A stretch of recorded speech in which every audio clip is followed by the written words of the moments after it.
તો નમસ્કાર દોસ્તો, સ્વાગત છે આપનું ગુજરાત અપડેટ ચેનલની અંદર।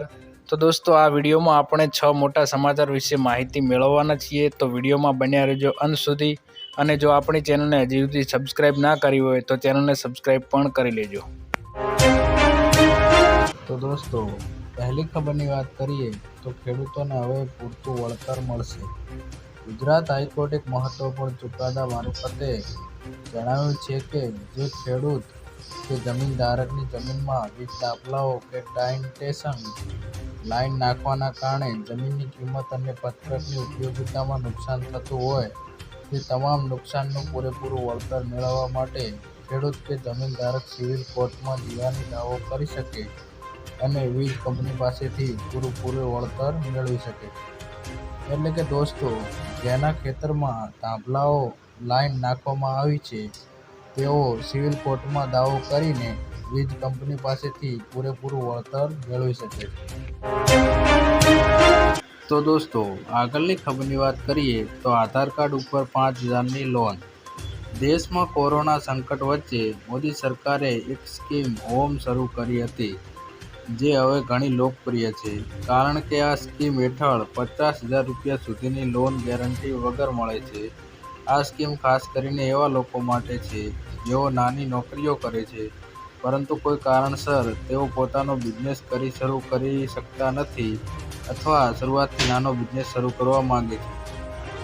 તો દોસ્તો, આ યોજનાનો મુખ્ય હેતુ એ છે કે નાના મધ્યમ વર્ગના લોકો માટે 50,000ની લોન આધાર કાર્ડ ઉપર લઈ શકાય છે અને તેઓ પોતાનો નાનો એવો બિઝનેસ ચાલુ કરી શકે છે।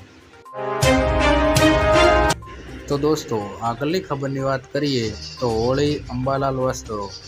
હોળિકા દહન બાદ આગાહીકાર અંબાલાલ પટેલે આગાહી કરી છે કે હોળિકાની જ્વાળાઓની દિશા જોઈને તેમણે અનુમાન કર્યું છે કે સૂર્યાસ્ત પછી પવન પશ્ચિમનો રહ્યો હતો અને કુમાઉ નેતૃત્વનો રહ્યો હોવાથી ખેડૂતો માટે વર્ષ સારું રહેશે।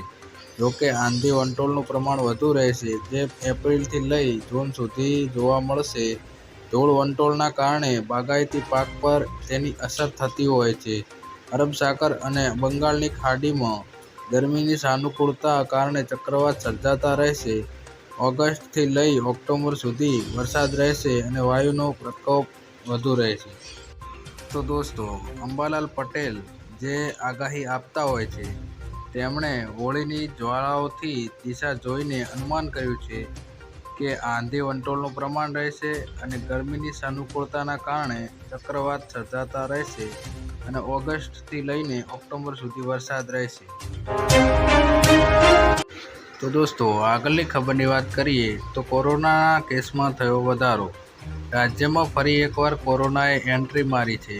ગઈકાલે અમદાવાદમાં કોરોનાના નવા 2 કેસ નોંધાયા છે।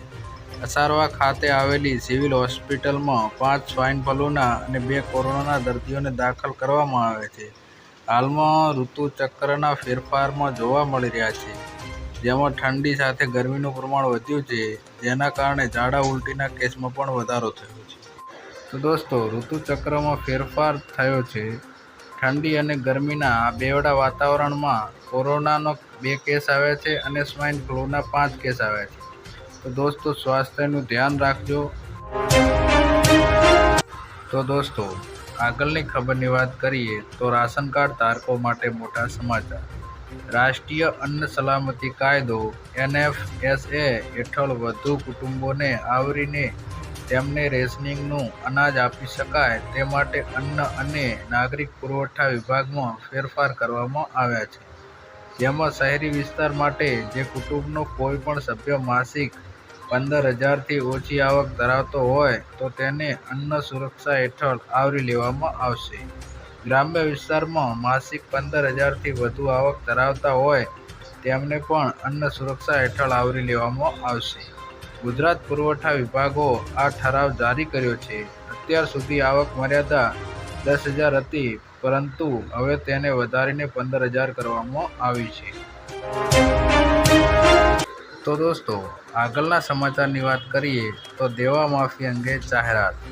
કોંગ્રેસ સાંસદ રાહુલ ગાંધી દ્વારા દેવા માફીને લઈને સરકાર વિરુદ્ધ પ્રશ્નો કર્યા છે। મોદી સરકારને કહી દીધું છે કે દિવસ રાત ચૂંટણીની ખેતી કરનારા મોદીએ છેલ્લા 10 વર્ષમાં માત્ર ખેડૂતો સાથે છેતરપિંડી કરી છે, જેના કારણે દેશમાં દરરોજ 30 ખેડૂતો દેવાના કારણે જીવ ગુમાવી રહ્યા છે તેવું રાહુલ ગાંધી દ્વારા ટ્વિટરમાં ટ્વીટ કરીને પોસ્ટ કરવામાં આવી છે. આ વાતથી કહી શકાય કે જો રાજ્યમાં આવનારા સમયમાં કોંગ્રેસની સરકાર બનશે તો ખેડૂતો માટે દેવા માફીની જાહેરાત કરશે. અગાઉ પણ ચૂંટણી વખતે 2 લાખ સુધી દેવું માફ કરીને કોંગ્રેસ પાર્ટીએ જાહેરાત કરી છે. તો દોસ્તો જણાવજો કોમેન્ટમાં કે કોંગ્રેસની સરકાર આવશે તો શું ખરેખર દેવા માફ થશે?